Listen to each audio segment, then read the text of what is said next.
It began on a Tuesday, mundane and gray, the kind of day where the world seemed to exist on autopilot. I had just stepped out of the office, my head heavy from spreadsheets and endless emails. The chill of winter clung to the air, a misty fog curling around the dim glow of the streetlights. As I walked to the train station, I felt a strange sense of unease settle over me, though I couldn't quite place why. The station was eerily empty for rush hour. The usual crush of tired commuters was replaced by a hollow silence, the clatter of my boots on the tiled floor echoing like thunder. I glanced up at the digital timetable. 4:13 p.m., green line to Central, only to see the clock freeze.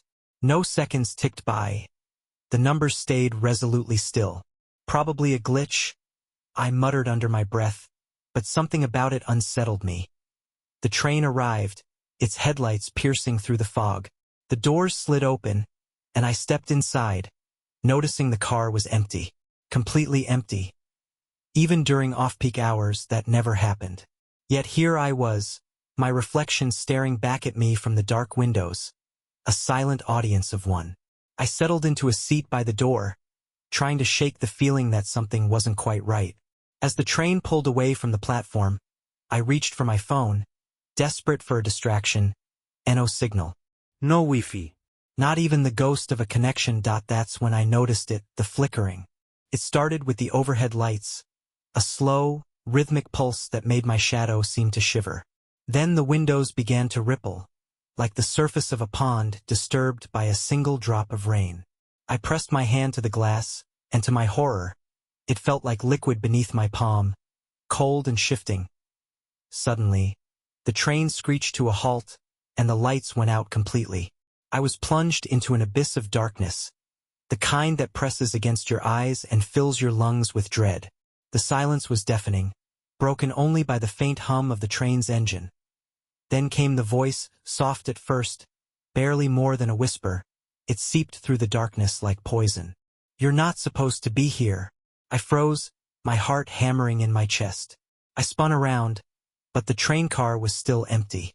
The voice sounded as though it was everywhere at once, carried on the air itself. "Who's there?" I demanded, my voice trembling. No response.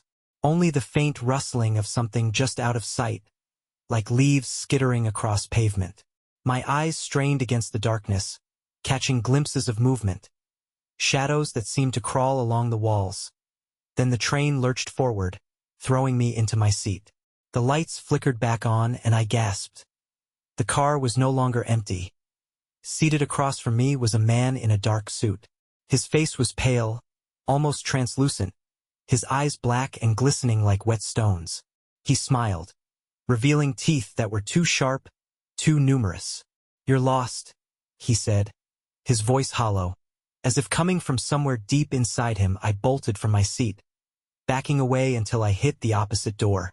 The man remained perfectly still, his smile unchanging. My eyes darted to the emergency brake, but before I could reach it, the train shuddered to a stop once more. The doors hissed open. And then, I saw it. The platform outside was wrong. It looked like my stop, but the colors were muted, the air thick and hazy. The advertisements on the walls were distorted, the smiling faces twisted into grotesque caricatures. A feeling of wrongness radiated from the station, a tangible weight pressing against my chest. I turned back to the man, but he was gone.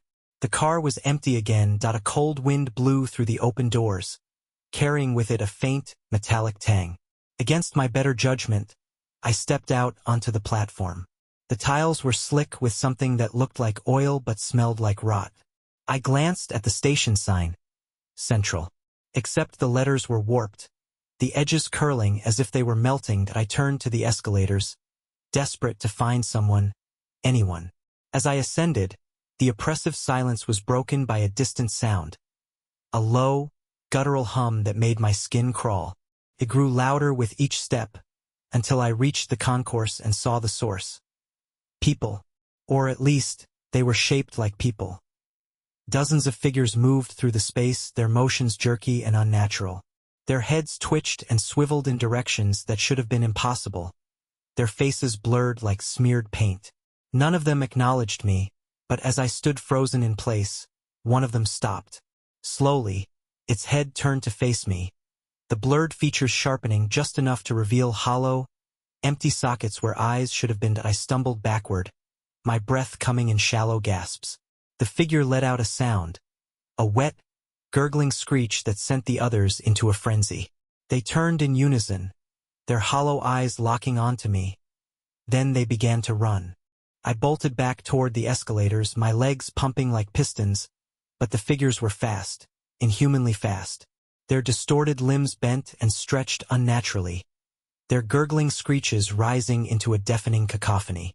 I tripped halfway down the escalator, tumbling to the bottom. Pain shot through my ankle as I hit the tiles, but I didn't have time to dwell on it. They were closing in, their grotesque forms a blur of pale, writhing flesh. Desperation gripped me as I stumbled to my feet, limping toward the train doors. They were still open, the car a beacon of light in the suffocating darkness of this otherworldly station. I dove inside just as the first figure reached the platform, its outstretched hand slamming into the closing doors with a wet, sickening thud. The train lurched to life, the doors sealing shut as the figures crowded the windows, their hollow eyes following me. I backed away, my chest heaving, as they pressed against the glass, their faces distorting as if trying to push through. Then, just as suddenly as they had appeared, they vanished. I was left alone in the empty train car, the lights flickering overhead. My ankle throbbed, but I barely noticed. My mind was racing, trying to make sense of what had just happened. Was I hallucinating? Dreaming? Some part of me wanted to believe that, but the lingering smell of rot and the sticky residue on my hands told me otherwise. The train picked up speed, the world outside the windows a dark blur. I slumped into a seat, my head in my hands. My phone was still useless, the screen blank and unresponsive. Time seemed to stretch endlessly, the hum of the train the only sound in the suffocating silence. Then the train stopped again. This time, I didn't wait for the doors to open. I peered out the window, hoping to see something familiar, but the station outside was even worse than the last. The tiles were cracked and covered in a black, pulsing substance. The air shimmered like heat waves, and the advertisements on the walls were nothing but static. The doors slid open, and a chill swept through the car.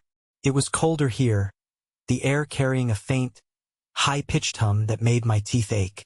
I stayed seated, my body tense, every instinct screaming at me to stay put. And then I heard it. A faint, rhythmic tapping. It started soft, barely audible over the hum, but it grew louder, closer. Top, top, top. It was coming from the far end of the car. I turned slowly, my heart pounding in my chest. There was nothing there. The tapping stopped. I let out a shaky breath, but before I could relax, it started again. Closer this time. My eyes darted to the doors, and for a moment, I considered running. But where? Back into that nightmare station? No, this train was my only hope. The lights flickered, and in the brief darkness, I saw it that a figure stood at the far end of the car, shrouded in shadows. It was tall, impossibly tall, its head brushing against the ceiling. Its limbs were unnaturally long, bending in ways that made my stomach churn. The lights flickered again, and it was closer. Tap. Top. TP.IT moved with each flicker, its eyeless face locked onto me, its mouth a jagged slash that quivered with something like anticipation. I scrambled backward, my injured ankle screaming in protest. My hand found the emergency brake, and without thinking, I pulled it. The train screeched to a halt, throwing me forward. The lights went out completely, plunging the car into total darkness. My breath came in shallow gasps as I pressed myself into the corner, the cold metal of the door digging into my back. The tapping stopped, silence enveloped the car, heavy and oppressive. I strained to hear anything, movement, breathing, but there was nothing, just the deafening thud of my own heartbeat. Then came the whisper. You shouldn't have done that. The voice was everywhere, echoing in my ears, my mind. I squeezed my eyes shut, willing myself to wake up, to escape this nightmare. When I opened them again, the lights were back on. The car was empty. For a brief, blissful moment, I thought it was over. I could still feel the cold sweat on my skin, the ache in my ankle, but the figure was gone. The train was moving again, gliding smoothly through the darkness. But something was different. The air felt heavier, the hum of the train deeper, almost organic. I glanced at the windows and felt my stomach drop. The view outside had changed. Instead of tunnels and the occasional flash of station lights, I saw a landscape of twisted trees and blackened skies. The ground was covered in a thick, pulsating mist, and in the distance, I could make out shapes, towering structures that looked like ruins, their jagged spires reaching toward the sky like skeletal fingers. The train wasn't taking me home. It was taking me there. Panic gripped me as I searched for something, anything, to stop the train. I ran through the car, opening panel after panel, pulling levers and switches, but nothing worked. The controls were alien, their labels unreadable, the buttons oozing a slick, black substance. I was trapped as the train sped through the nightmare landscape. I saw movement outside. Figures moved through the mist, their bodies shifting and melding into the shadows. Some were tall and spindly, others hunched and grotesque, but all of them were watching the train, their hollow eyes glowing faintly in the darkness. And then I saw it, far ahead, rising out of the mist, was a station. It was massive, its architecture a chaotic tangle of stone and metal. The closer we got, the more I could see the details, gargoyle-like statues, their mouths open in silent screams, doorways that led to nothing, and walls that seemed to shift and writhe as if alive. The train began to slow, and I knew I couldn't stay aboard. Whatever waited for me at that station was worse than anything I'd seen so far. I moved to the door, gripping the handle as tightly as I could. The ground outside was rushing past, but I had no choice. I had to jump. With a deep breath, I flung the door open and hurled myself into the mist that I don't remember landing. When I woke up, I was lying on cold, damp ground, the mist swirling around me.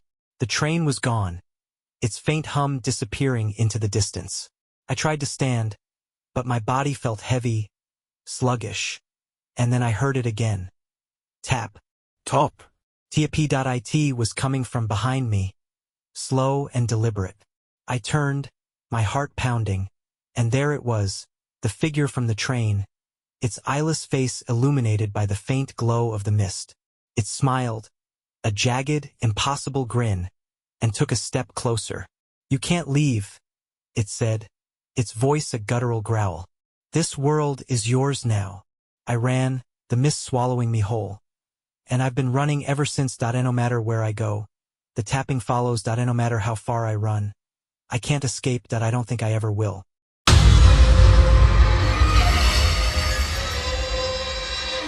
My neighbor, Mr. Ellis, had always been a quiet man, the kind who mowed his lawn at the same time every Saturday and waved politely but never lingered for conversation.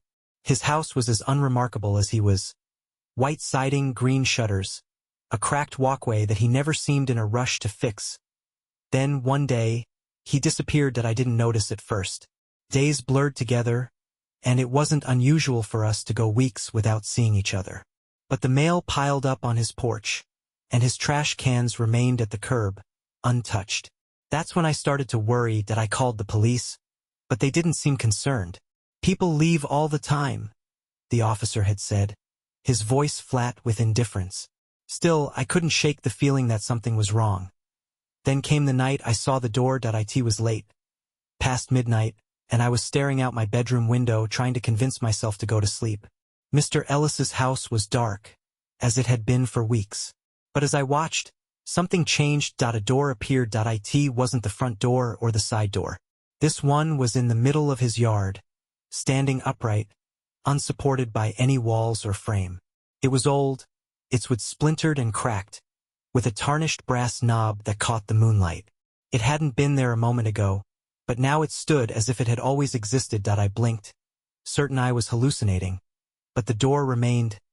Then, slowly, it creaked open. I leaned closer to the window, my breath fogging the glass. Beyond the door, I didn't see the neatly trimmed grass of Mr. Ellis's yard or the rows of identical houses lining our suburban street. Instead, there was darkness. Not the kind of darkness that comes with night, but something deeper, more oppressive. It seemed to pulse, as if alive. And then something stepped through. At first, I thought it was a person. It was roughly the right shape, tall, with long limbs and a head that tilted slightly to one side. But as it moved into the yard, I realized how wrong I was. Its body was too thin, its arms too long, its legs bending in ways that defied anatomy. Its skin, or what I assumed was skin, was pale and stretched taut over its frame, glistening faintly under the moonlight. It turned its head toward my house. I ducked, pressing myself against the wall, my heart hammering in my chest. I didn't dare look again, but I could hear it moving, its footsteps heavy and deliberate, the sound of its joints cracking with each step. It didn't come to my house, though. Instead, it circled back toward the door. And then it was gone. I didn't sleep that night. I told myself it was a dream, a trick of the light, but when I looked out the window the next morning, the grass in Mr. Ellis's yard was flattened in a perfect circle around where the door had been. A week passed and I tried to move on. But every time I walked past Mr. Ellis's house, I felt the hairs on the back of my neck stand on end. It wasn't just the house that felt wrong. It was the air around it, thick and suffocating, as if the world itself was holding its breath. Then, one night, I heard the noise that started as a low hum, so faint I thought it was my imagination. But it grew louder, filling the room with an almost electric buzz. I looked out the window, and there it was again, the door standing in Mr. Ellis's yard, just as it had before. But this time, the door was opened and a faint light spilled out from the darkness, casting long, jagged shadows across the yard. The hum grew louder, almost deafening, and then I saw them. Shapes, dozens of them, moving just beyond the threshold. They didn't step through, but I could feel their presence. Their hunger. I should have looked away. I should have closed the curtains and pretended none of it was happening. But I didn't. Instead, I found myself walking out the front door, my bare feet crunching against the gravel of my driveway. The air was cold, but I barely felt it. My body moved on its own, each step pulling me closer to the door as I approached. The hum seemed to vibrate inside my skull, a sound that wasn't just heard but felt. The light spilling from the door wasn't warm or inviting. It was harsh, a sterile white that made the shadows dance like living things. And then, for the first time, I saw inside. It was a hallway impossibly long, its walls lined with doors just like the one standing in Mr. Ellis's yard. The floor was a polished black surface, reflecting the light in distorted ripples. I couldn't see where it led, but I could hear the faint echo of whispers, too soft to understand but sharp enough to chill me to the bone. I stepped closer, the edge of the doorframe inches from my hand. My mind screamed at me to stop, to turn around and run, but my body refused to listen. I reached out, my fingers brushing against the cold, splintered wood, and then the door slammed shut. I stumbled backward, the force of the slam knocking me off my feet.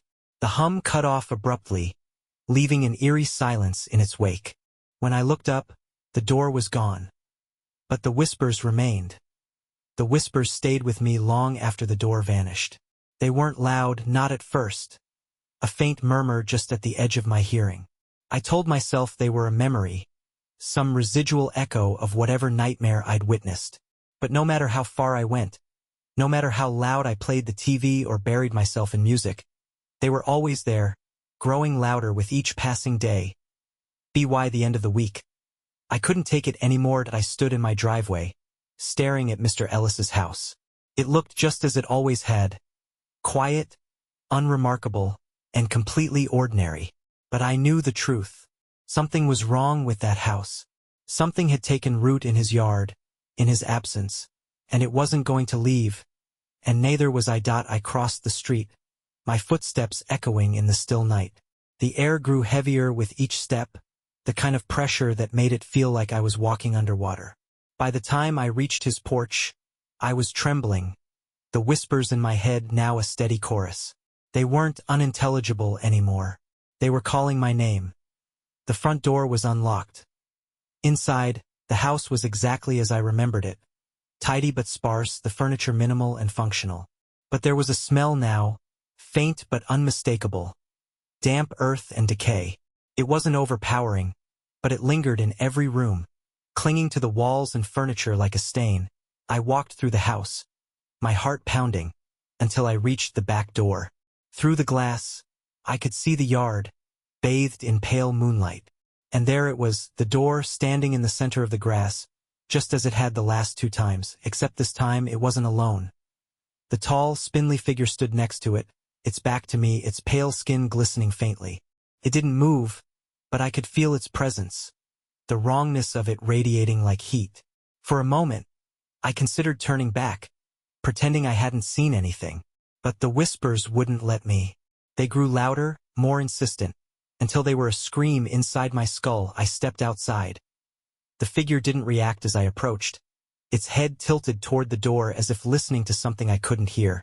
The whispers reached a fever pitch, and I realized they weren't just in my head anymore. They were coming from the door itself, a chorus of voices overlapping in a discordant symphony. The figure turned suddenly, its eyeless face locking onto me. Its mouth opened, stretching impossibly wide, but no sound came out. Instead, it reached for the door and pulled it open. The hallway was the same as before, long, impossibly so, lined with identical doors. The figure stepped through, disappearing into the corridor without a second glance. The whispers grew louder, and before I could stop myself, I followed. Crossing the threshold was like stepping into another world. The air was thick and cold, each breath feeling like I was inhaling smoke. The walls were smooth and black, their surfaces polished like obsidian, reflecting distorted images of myself as I walked. The floor beneath me was impossibly solid, yet each step felt like it echoed into infinity. I moved cautiously, the door behind me vanishing the moment I passed through. There was no going back. The hallway seemed endless, stretching far beyond what should have been possible. I passed door after door, each one identical to the last. They were dark and cracked, their brass knobs tarnished with age. I wanted to open one, to see what lay beyond, but something held me back.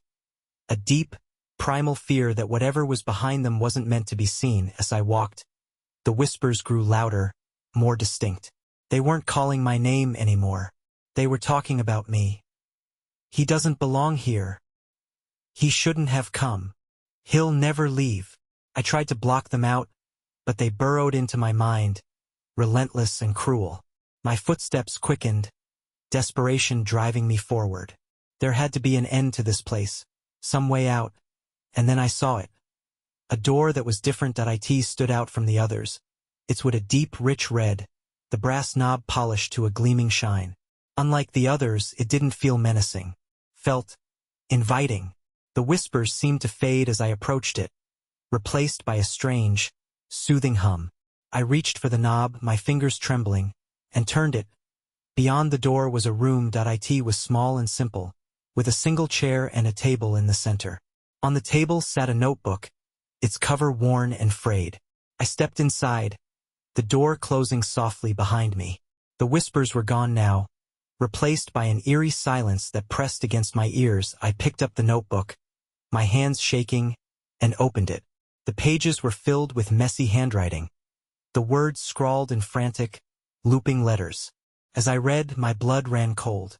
If you're reading this, you've made it farther than I did. The door you came through will disappear soon, just like mine did. There's no way back, only forward. But don't trust the hallway. Don't trust the doors. They'll try to trick you, show you things that aren't real. And whatever you do, don't stop moving. They'll find you if you stop. I don't know how long I've been here. Days? Weeks? Time doesn't work the same in this place. The only thing I know for sure is that the red doors are safe. The others, they're not.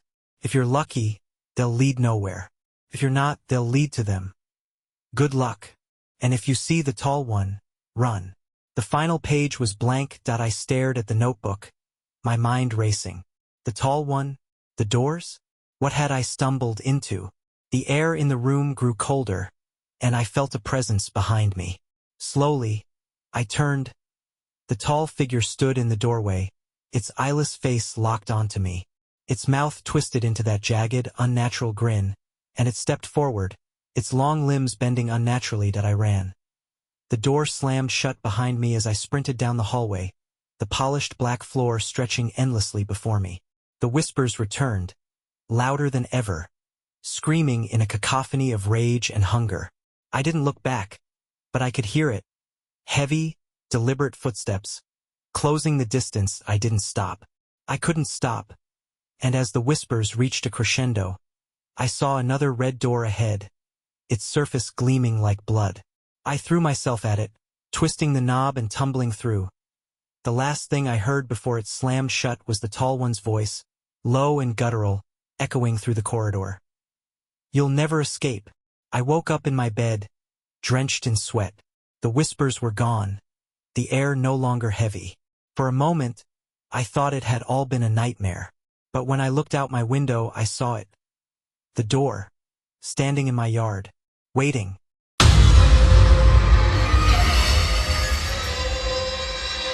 It was supposed to be a weekend getaway, a chance to escape the city, breathe some fresh air, and maybe get a little writing done. The cabin was nestled deep in the woods, far from cell towers and the steady hum of modern life. Just me, my laptop, and the sound of the wind in the trees. The realtor had called it quaint, though that seemed generous. The wood-paneled walls gave the place a claustrophobic feel, and the smell of mildew lingered in the air. But it was cheap, and the solitude was exactly what I needed. Or so I thought. I arrived late Friday afternoon, the sun casting long shadows across the gravel driveway. The cabin had a single bedroom, a small kitchen, and a living room with a brick fireplace that hadn't seen a fire in years. I unpacked quickly and set up my laptop at the rickety dining table, determined to make the most of the quiet. But it didn't feel quiet. Not really. The first strange thing I noticed was the mirror.it hung in the hallway between the bedroom and the bathroom, an old, full-length piece with a tarnished brass frame. The glass was foggy, speckled with tiny imperfections that distorted the reflection.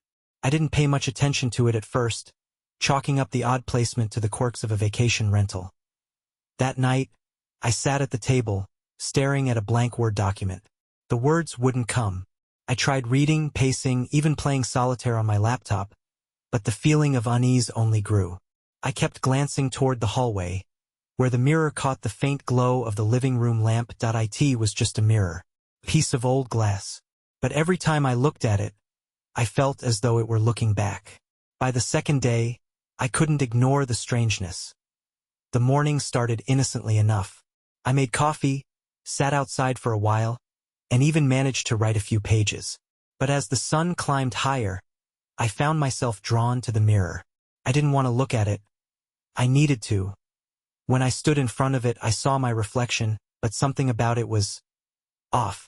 At first, I thought it was the glass, warped and uneven.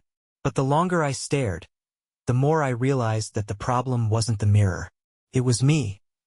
The reflection moved like I did, raising its hand when I raised mine, tilting its head when I tilted mine.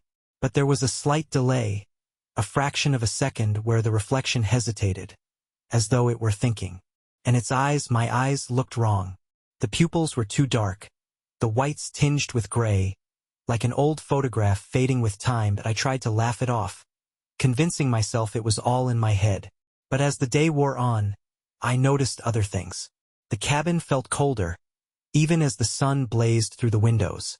My shadow stretched longer than it should have, creeping along the walls in ways that defied logic. And then, that night, I heard the knock.it came just after midnight, a soft, deliberate tapping on the front door. My heart jumped into my throat. No one should have been out there. There wasn't another cabin for miles.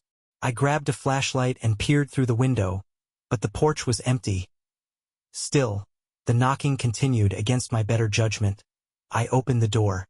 The porch light flickered, casting uneven shadows across the steps. There was no one there, just the dark expanse of the woods, the trees swaying gently in the wind. Then I heard it again, not from the door this time, but from inside the cabin. I turned, the beam of my flashlight slicing through the gloom. The knocking echoed from the hallway, faint but insistent. My stomach turned to ice as I realized where it was coming from. The mirror. The knock came again, louder this time, and I swear the glass trembled. I approached slowly, the flashlight shaking in my hand. The reflection stared back at me, its expression unreadable. I leaned closer, my breath fogging the glass. That's when it smiled. Not a normal smile. This was a grin, wide and jagged, too many teeth gleaming in the dim light. My own face stared back at me, warped and monstrous. The smile spreading like a crack through the glass. I stumbled back, knocking over a lamp in my haste. The light flickered, and for a moment, I thought I saw something moving in the hallway. Something that shouldn't have been there. The mirror shimmered, the surface rippling like water, and then I heard the voice. "You don't belong here." It was my voice, but distorted, layered with something deeper, darker. The reflection pressed its hands against the glass, the grin widening until it split the corners of its mouth. The knocking turned into pounding, the glass shaking in its frame. I grabbed my keys and bolted out the door, leaving the cabin behind. The woods were pitch black, the flashlight barely piercing the shadows. I didn't stop until I reached my car, my chest heaving with every panicked breath as I fumbled with the keys. I glanced back at the cabin. The mirror was visible through the window, its surface glowing faintly. And there, standing just behind the glass, was my reflection. But it wasn't me. It was just past midnight when I heard it again, the hum. This time, it was louder, vibrating through the walls of my house, shaking picture frames and rattling the glasses in the kitchen. I bolted upright in bed, my pulse pounding in my ears. The door was backed. I didn't need to look outside to know. Somehow, I could feel its presence, radiating like a cold, malignant force. But when I did peek out the window, I saw it exactly as it had been before, standing in Mr. Ellis's yard, slightly ajar. The faint light spilling out into the darkness was sharper this time, more deliberate. And there, just beyond the frame, were the shapes, watching, waiting. I told myself not to go. I told myself to stay inside, to lock the doors, to pretend it wasn't real. But some deeper part of me, some part one couldn't control, needed answers. I needed to know what had happened to Mr. Ellis. I grabbed a flashlight and stepped outside. The air felt heavier with each step I took toward the door. The hum grew louder, more insistent, making my teeth ache and my head throb. By the time I reached the edge of the yard, it was almost unbearable. A low-frequency growl that seemed to come from within the earth itself. I stood in front of the door, my flashlight trembling in my grip. The light from the hallway beyond was brighter now, pulsating in rhythmic waves that made the shadows on the grass twitch and shift. The doorway itself seemed alive, the wood creaking and groaning as though breathing. I stepped through. The cold hit me first. A deep, bone-chilling cold that wrapped around me like a shroud. The air smelled faintly metallic, like blood and rust, and the whispers started immediately. They weren't faint anymore. They were clear, urgent, coming from every direction at once. "Turn back. Don't look. You don't belong here." The hallway stretched endlessly before me, its black, rippling floor reflecting the stark white light. Doors lined the walls, each one identical, their surfaces covered in scratches and strange, angular symbols. Some of them looked as though they'd been forced open, their frames splintered and warped. Others emitted faint sounds, scratching, growling, or worse, muffled screams. I wanted to turn back, but when I glanced over my shoulder, the door I'd come through was gone. There was only more hallway, stretching endlessly in both directions. My flashlight flickered, the beam cutting through the unnatural glow. I picked a direction and started walking, my footsteps echoing unnaturally loud in the empty space. Every so often, I passed a door that seemed different. The scratches were deeper, the symbols carved into the wood glowing faintly. I avoided those as I walked. I felt the floor beneath me shift, like standing on the surface of a frozen lake just before it cracks. The whispers grew louder, overlapping and chaotic. They weren't just warning me anymore. They were pleading. "Close it. Close it. Before it's too late. Don't let it out."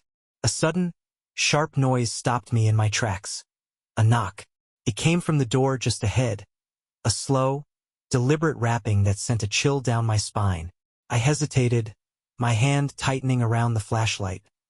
The knocking came again, louder this time, Against every instinct screaming at me to run, I stepped closer. The door was plain, unmarked, but something about it felt off. The air around it was colder, and the faint light from the hallway seemed to dim as I approached and I reached out, my fingers brushing the rough wood, and the knocking stopped. The silence that followed was worse than the sound. It was heavy, oppressive, and filled with the weight of something unseen. Then, slowly, the door creaked open. What I saw on the other side wasn't possible. It was my street, my house, but distorted.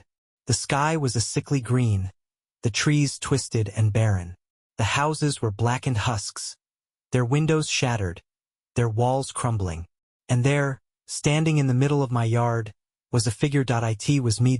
Or at least, it looked like me. But its face was wrong. Its eyes too wide, its mouth stretched into a grotesque smile that split its cheeks. It stared at me, unblinking, its head tilting in an unnatural motion. And then it started walking toward the door. I slammed it shut, my heart pounding as I pressed my weight against the wood. The whispers erupted into a frenzy, screaming now, their words incomprehensible. The door shuddered violently, as though the thing on the other side was trying to force it open. Close it. Close it now. The whispers roared. I fumbled with the latch, but there was none. The door wouldn't lock, and the shuddering grew more violent. The thing on the other side began to speak, its voice low and distorted, but I couldn't understand the words. All I knew was that it was getting closer.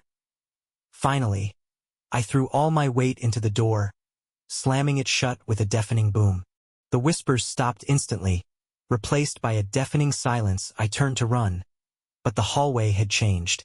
The doors were gone, replaced by smooth, featureless walls. The floor beneath me began to ripple, the black surface giving way to something viscous and cold. I fell, the ground swallowing me whole. I woke up in my bed, gasping for air. The sunlight streaming through the window felt like a cruel joke, the warmth of the morning doing nothing to chase away the cold that clung to me. Ellis's house was still empty. The yard was perfectly normal. No sign of the door or the strange light. For a moment, I convinced myself it was all a nightmare, until I saw the scratches on my bedroom door. They weren't deep, but they were fresh, for jagged marks, like something had been trying to claw its way inside. And beneath them, scrawled in faint, angular letters, was a message. It's still open. I haven't slept since.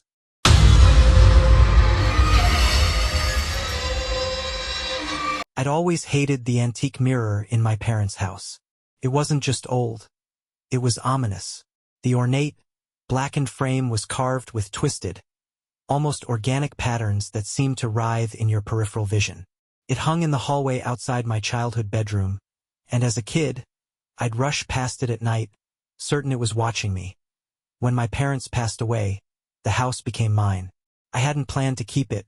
The place was too big, too full of memories, but I couldn't bring myself to sell it either. It sat mostly empty, except for me and that damned mirror. No matter how many times I told myself I'd get rid of it, I never did. Something about it felt permanent. It wasn't until the night it moved that I truly understood why I'd been living in the house for 6 months when it happened.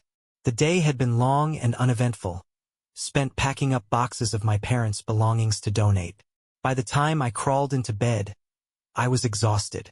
The house was eerily quiet, the way old houses tend to be when the world outside goes still. I woke up around 2 a.m., my throat dry and scratchy. Groggily, I stumbled out of bed and into the hallway, heading for the kitchen. The mirror caught my attention immediately. It wasn't where it was supposed to be.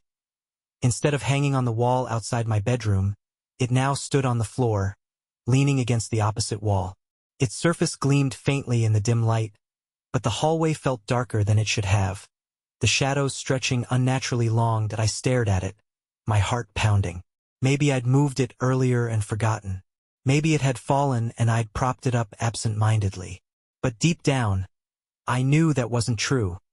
Something wasn't right. I approached the mirror cautiously, my reflection moving toward me in perfect sync. As I got closer, I noticed something strange. My reflection wasn't quite right. It moved when I moved, but there was a delay, a fraction of a second too slow. My face looked pale and drawn, my eyes sunken. I reached out to touch the glass, and for a brief moment I hesitated. The surface shimmered, as though it wasn't solid at all. Then, without warning, my reflection smiled and I didn't. I stumbled back, my breath catching in my throat. The reflection returned to normal, mirroring my wide-eyed terror perfectly. I told myself I was imagining things, that it was just a trick of the light or my sleep-addled brain. But the unease stayed with me as I made my way back to bed. The next morning, I tried to put it out of my mind. I moved the mirror back to its place on the wall and told myself not to think about it. But something had changed. The house felt heavier, the air thick with a tension I couldn't explain. And the mirror, it kept catching my eye. I'd glance at it in passing and feel an almost magnetic pull to stop and look. The longer I stared, the more wrong it felt, as though the person staring back wasn't me but someone wearing my skin. Then the noises started. At first, it was faint, just a soft tapping, like knuckles rapping against glass. I thought it was a tree branch brushing against a window, but it wasn't coming from outside. It was coming from the mirror. The tapping grew louder each night, accompanied by a faint, rhythmic scraping. I tried ignoring it, but it became impossible to sleep. I found myself sitting in the hallway, staring at the mirror, waiting for the noise to stop. That's when I saw the hand that IT pressed against the other side of the glass, pale and distorted, the fingers too long and thin. I froze, my body paralyzed as it slid down the surface, leaving a faint, greasy smear in its wake. That I didn't sleep at all that night. The next morning, I covered the mirror with an old sheet and shoved it into the basement. Out of sight, out of mind, I thought. But that night, the noises followed me to my bedroom. The tapping and scraping were louder now, echoing through the house. I heard faint whispers too, voices too low to understand but sharp enough to fill me with dread. I locked my bedroom door and stuffed a towel under the crack, but it didn't help that at 3:17 a.m. the whispers stopped. I was sitting on my bed, clutching my phone with trembling hands, when I heard it. A single, deliberate knock on my bedroom door. The knock on the door was soft but deliberate, the sound reverberating through the stillness of the house. I froze, clutching my phone tighter, my breath shallow and uneven. For a moment, I thought I might have imagined it. Then it came again. This time, the knock was louder, more insistent. My phone screen glowed faintly in the darkness, the clock reading 3:18 a.m. I forced myself to stand, my legs trembling as I approached the door. My hand hovered over the handle, but I couldn't bring myself to touch it. "Who's there?" I whispered, my voice barely audible. No answered. I pressed my ear to the door, straining to hear anything beyond it. First, there was nothing. Then, faintly, I heard it, the soft, rhythmic tapping of nails against glass. The mirror. My heart sank. I'd left it in the basement, covered and tucked away.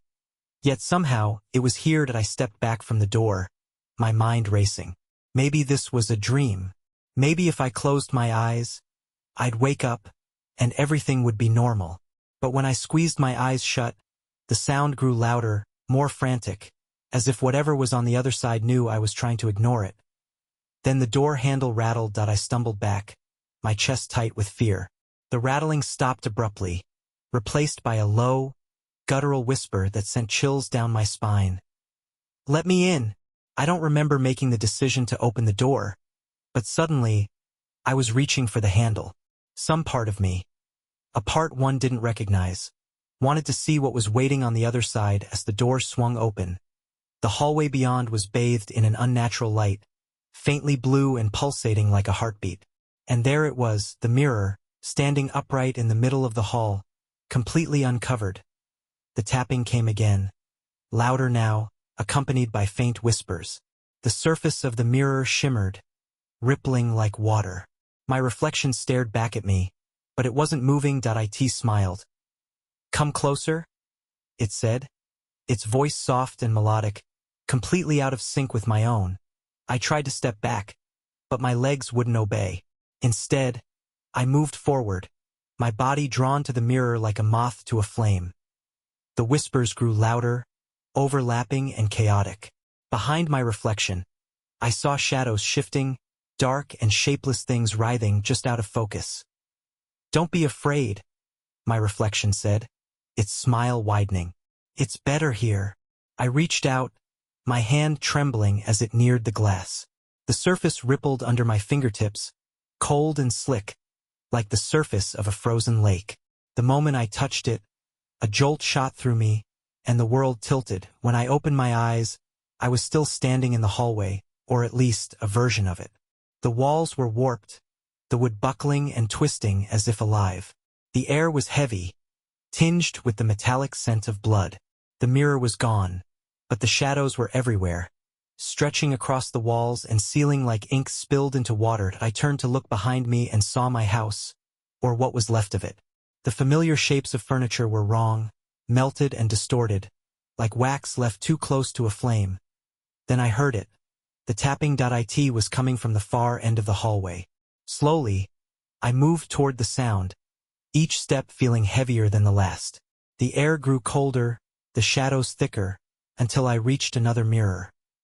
This one was different. The frame was simpler, plain, and unadorned, but the surface was black, reflecting nothing but darkness. The tapping came again, louder now, and the surface began to ripple. Something was on the other side. Pressing against the glass, I stepped closer, and the surface shifted, revealing my reflection. But it wasn't me. The figure in the glass was smiling, its head tilted at an unnatural angle. Its eyes were hollow, black voids that seemed to suck in the light around them. Slowly, it raised a hand, mimicking my movements. "Switch places with me," it said, its voice echoing in my head. "You don't belong here." I stumbled back, but the reflection reached out, its hand pressing against the inside of the glass. The surface bulged, stretching toward me as if it were made of rubber. "Let me out," it hissed. The glass shattered, and I fell backward, shards slicing into my arms as the figure stepped through. I woke up on the floor of my bedroom, the morning sun streaming through the windows. My arms were clean, no sign of cuts or blood, but the unease remained. I glanced at the clock. 7:03 a.m. For a brief, blissful moment, I thought it was over. Then I looked toward the hallway. The mirror was back, hanging on the wall where it had always been. My reflection stared back at me, perfectly normal. But when I turned to leave, it didn't. And when I closed the door to my room, I heard it whisper, "You'll come back." I haven't touched the mirror since, but it doesn't matter. No matter where I go in the house, I can feel its eyes on me, waiting.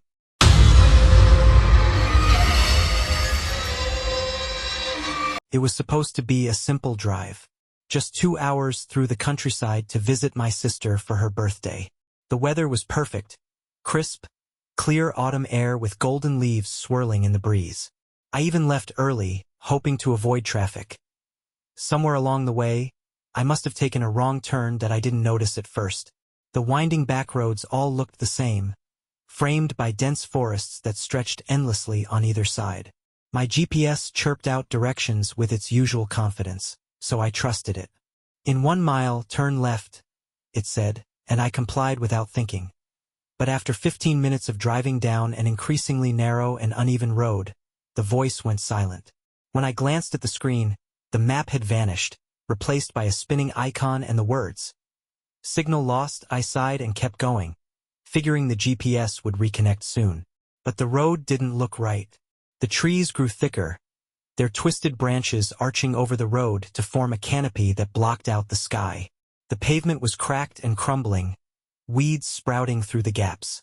I didn't see another car, a house, or even a mailbox, just endless trees and shadows. Still, I convinced myself it was fine. Maybe I just stumbled onto a less-traveled route. After all, these old country roads could be quirky. Then I saw the first sign. It was small and rusted, leaning at an odd angle by the side of the road. The paint was faded, but I could just make out the words, "Welcome to Ashwood." I didn't remember passing through Ashwood on the way to my sister's before, but I shrugged it off. Maybe it was a tiny town I'd never noticed. Except as I drove on, there was no town. No buildings, no gas stations, no people. Just that empty, crumbling road and the oppressive wall of trees. The second sign came a few miles later. This one was larger, standing tall and straight like it had just been placed there. The text was bold and clear, "Stay on the road." The air in the car grew colder. I turned off the radio, my fingers gripping the wheel tighter. The sign didn't make sense. Who put up something like that? And why? I told myself it was a prank. Teenagers messing around, trying to scare lost travelers. But something about it felt deliberate, as if it was speaking directly to me. The road narrowed further, and the trees pressed closer, their gnarled roots breaking through the asphalt. I considered turning back, but when I glanced in the rearview mirror, the road behind me looked different. The pavement was gone, replaced by a dirt path that twisted into the woods. I couldn't remember when it had changed. I kept driving, my pulse quickening with every mile. The shadows under the trees seemed to shift, forming shapes that melted away when I looked directly at them. The air smelled wrong, heavy and metallic, like wet copper. The third sign appeared without warning, its letters painted in bright red, "Do not stop." I pressed harder on the gas. Now. The road was barely wide enough for my car, the edges crumbling into jagged ditches filled with stagnant water. My headlights struggled against the growing darkness, which seemed to seep out of the trees like smoke. The GPS was still dead, and my phone had no signal. Then I saw the figure. It stood in the middle of the road, just ahead of my car. A man, or at least it looked like one. He was tall and thin, dressed in a suit that hung awkwardly from his bony frame. His head was tilted to one side, and his face was wrong. Too pale, too smooth, like wax that I slammed on the brakes, my tires screeching against the cracked pavement. He didn't move. We stared at each other, and in the faint glow of my headlights, I saw his mouth twist into a smile. Then, slowly, he raised one long, spindly arm and pointed toward the trees. I glanced to where he was pointing, and for a brief second, I thought I saw something. A glimmer of light, faint and flickering, deep in the woods. When I looked back, he was gone. I sat frozen in the driver's seat, my heart pounding in my ears. The man, or whatever he was, had vanished, leaving nothing but the suffocating silence of the road. My hands gripped the steering wheel so tightly that my knuckles turned white. The trees on either side seemed to lean closer, their twisted branches forming an arch above me. The shadows under them were darker now, alive with movement I couldn't quite see.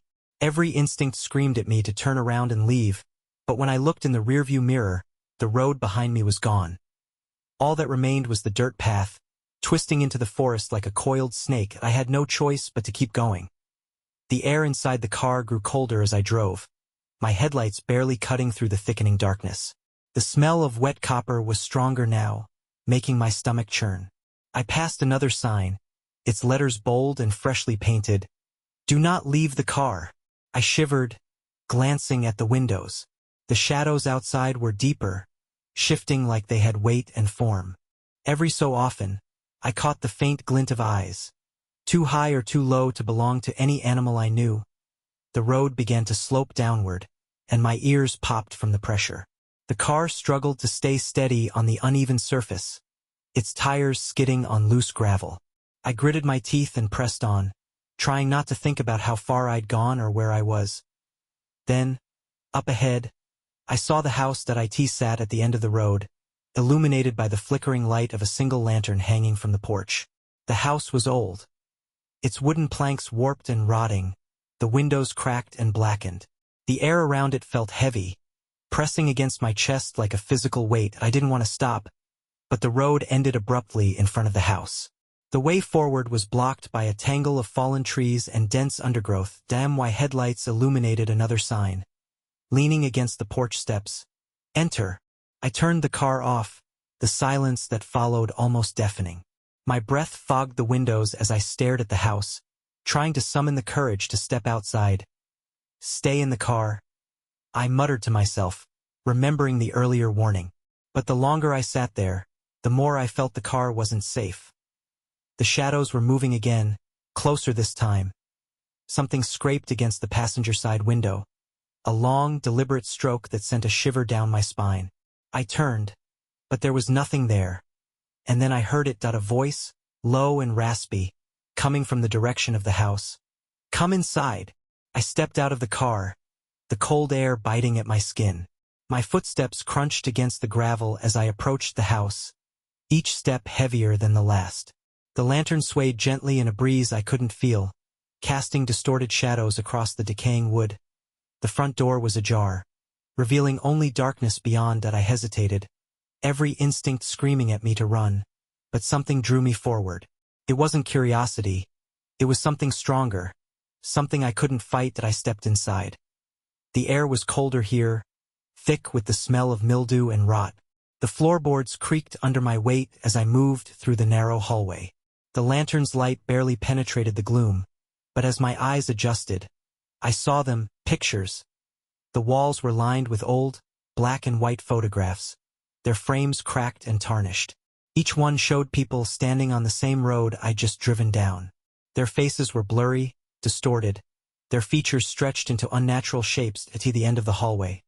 There was a single door that was different from the others, newer, unmarked, and painted a deep, glossy black. That I reached for the handle, my hand trembling. The door opened into a room that shouldn't have existed. That was impossibly large, the walls stretching into darkness on all sides. The floor was covered in a thin layer of mist that swirled around my ankles. In the center of the room stood the man from the road, his waxen face illuminated by an unseen light. "You shouldn't have come here," he said, his voice calm and even. "I didn't mean to," I stammered, my voice barely above a whisper. "I just got lost." He tilted his head, his hollow eyes boring into me. "No one comes here by accident." The mist around us began to move, twisting into shapes. Figures with long limbs and gaping mouths. They circled us slowly, their movements jerky and unnatural. "What do you want from me?" I asked, my voice cracking. The man's smile widened. "To show you what's waiting." Before I could respond, the ground beneath me gave way. That I was falling, tumbling through endless darkness, the air rushing past me in a deafening roar. When I hit the ground, I expected pain, but there was none.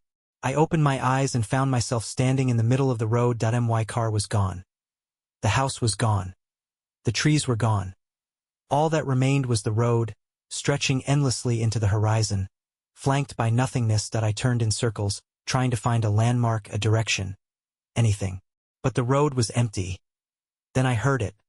The hum of an engine in the distance. A pair of headlights appeared on the horizon, growing brighter as they approached. I waved my arms, desperate for help, but as the car neared, I froze. It was my car, and I was in the driver's seat. The figure behind the wheel smiled at me, its waxen face and hollow eyes identical to the man I'd seen in the house. As the car sped toward me, I heard its voice echoing in my head. "You're on the wrong road." I don't know if the car ever hit me that I'm still here, walking endlessly down the road that never ends.